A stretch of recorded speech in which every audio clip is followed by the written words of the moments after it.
Hola y bienvenidos. Hoy vamos a meternos de lleno en un tema que genera bastante debate, una tensión que seguro que más de uno ha sentido. Hablamos del aparente conflicto entre el estudio, el sentarse a analizar las escrituras, y la idea de dejarse guiar directamente por el espíritu. ¿Son dos caminos opuestos? ¿O quizá son dos caras de la misma moneda? Vamos a investigarlo juntos. Muy bien, vamos al grano. La pregunta que a menudo flota en el aire es esta. ¿Es mejor dedicarle horas y horas al estudio, a los libros, o simplemente confiar en que el espíritu nos lo revele todo directamente? Parece que hay que elegir un bando, ¿verdad? O eres de los que estudian o de los que sienten. Pero, ¿y si esta lección en sí misma fuera una trampa? Pues eso es. Lo que se nos presenta como un dilema, como un o esto o lo otro, es en realidad una falsa dicotomía. Y la clave para desmontar este malentendido, para ver las cosas con más claridad, no la vamos a encontrar en opiniones personales, sino en el propio lenguaje, en la precisión del Nuevo Testamento original. Es que el griego koiné, que es el idioma en el que se escribió el Nuevo Testamento, es de una precisión asombrosa. Y para entender de verdad cómo el estudio riguroso y la acción del espíritu no solo no se oponen, sino que colaboran, tenemos que fijarnos en dos verbos, dos palabras clave que los autores bíblicos usaron con una intención muy clara. Estas dos palabras nos van a abrir los ojos. Empecemos por el primer rol, la primera función. A menudo, cuando se piensa en que el espíritu enseña, uno se imagina como un chispazo, una inspiración repentina. Pero la Biblia nos presenta una idea mucho más sólida, más profunda, la de un auténtico maestro que nos da una instrucción sistemática. Y aquí está la primera palabra, didasco. Cuando en el Evangelio de Juan, capítulo 14, se nos dice que el Espíritu Santo nos enseñará todas las cosas, o cuando lo vemos en Lucas, el verbo que se usa es este, didasco. Y ojo que esto no habla de un sentimiento vago. En la cultura griega, didasco era la palabra para describir la relación entre un maestro y su discípulo. Esa transmisión metódica de una doctrina, de un oficio, como un artesano que va formando a su aprendiz. La consecuencia de esto es brutal, si lo pensamos. No se trata de que el conocimiento se nos descargue en el cerebro por arte de magia, sin que hagamos nada. Al contrario, el Espíritu Santo cuando enseña, cuando hace didasco, no anula nuestro intelecto, sino que lo ilumina. Es como si fuera el intérprete autorizado que nos ayuda a procesar y a comprender de forma correcta la información que ya tenemos delante, la que está en la palabra.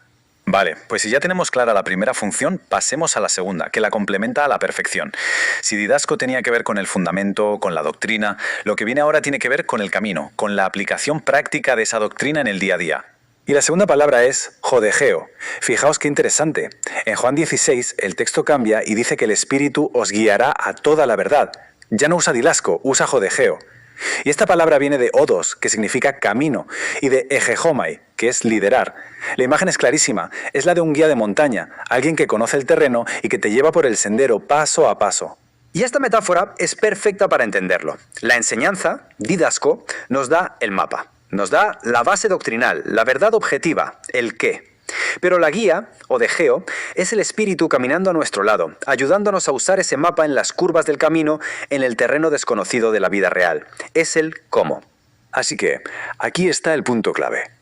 Didasco construye los cimientos, el fundamento de lo que creemos, y odegeo nos ayuda a vivir sobre esos cimientos en tiempo real. No son enemigos para nada, son dos fases del mismo proceso. Y sinceramente, necesitamos ambas de forma desesperada. Perfecto, pues con estas dos herramientas en la mano, con la idea clara de enseñar y guiar, ahora sí que podemos enfrentarnos a ese versículo que a menudo se saca de contexto para defender la idea de no estudiar. Esa famosa frase de la primera carta de Juan. Ahí lo tenemos, no tenéis necesidad de que nadie os enseñe. Claro, leído así, de primeras, suena a caso cerrado. Parece que está diciendo que los maestros, los libros, el estudio, que todo eso sobra. Pero, como pasa casi siempre con los textos antiguos, el contexto lo es absolutamente todo. La pregunta es obligada. ¿De verdad está diciendo Juan que cerremos los libros y no escuchemos a nadie? ¿No es un poco contradictorio que el propio Juan esté precisamente enseñando al escribir esta carta? Algo no cuadra. Y la respuesta, claro, está en entender a quién se dirigía y por qué. Y el contexto es este, el gnosticismo. Juan estaba en plena batalla contra una herejía muy concreta. Había unos falsos maestros que iban por ahí diciendo que tenían un conocimiento superior, secreto, una gnosis, nuevas revelaciones que no estaban en lo que habían enseñado los apóstoles. Querían añadir sus propias ideas a la fe. Por eso, cuando Juan dice no tenéis necesidad de que nadie os enseñe, no está diciendo que no estudien la doctrina que ya han recibido. Lo que está diciendo es no necesitáis a esos maestros gnósticos con sus ideas raras y sus revelaciones inventadas. La unción del Espíritu, dice Juan, funciona como un filtro de verdad que le permite al creyente detectar el error y quedarse con lo auténtico. Aquí lo vemos todo resumido, en una tabla muy clara. La enseñanza, didasco, tiene un enfoque más cognitivo, más doctrinal, busca formar nuestro entendimiento. Mientras que la guía, o degeo, es práctica, tiene que ver con la conducta, con cómo aplicar esa verdad en el camino. Una es el qué y la otra es el cómo, como decíamos antes. Y con esto llegamos ya a la conclusión, a la idea final. Lejos de ser enemigos, vemos que la palabra, el estudio y el espíritu son socios, son aliados indispensables en este camino de buscar y vivir la verdad. Vamos a ver cómo funciona esta alianza en la práctica. El proceso se podría resumir en 3 pasos, que son bastante lógicos. Primero, la palabra nos da la materia prima, el contenido doctrinal. Segundo, el estudio. El sentarse a analizarla nos permite comprender ese contenido en su contexto. Y tercero, y esto es lo más importante, el espíritu toma esa comprensión intelectual y le da vida. La convierte en algo que nos transforma por dentro. Y esta frase creo que lo resume todo a la perfección.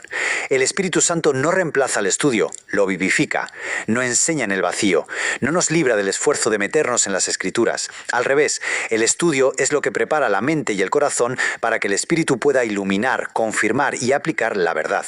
Así que el estudio no es un obstáculo para el Espíritu, es la pista de aterrizaje que necesita. Y terminamos con una pregunta para darle vueltas. Si el Espíritu actúa sobre la palabra que estudiamos, ¿no podría ser que dedicar tiempo y esfuerzo a estudiar, lejos de ser una muestra de falta de fe, sea todo lo contrario?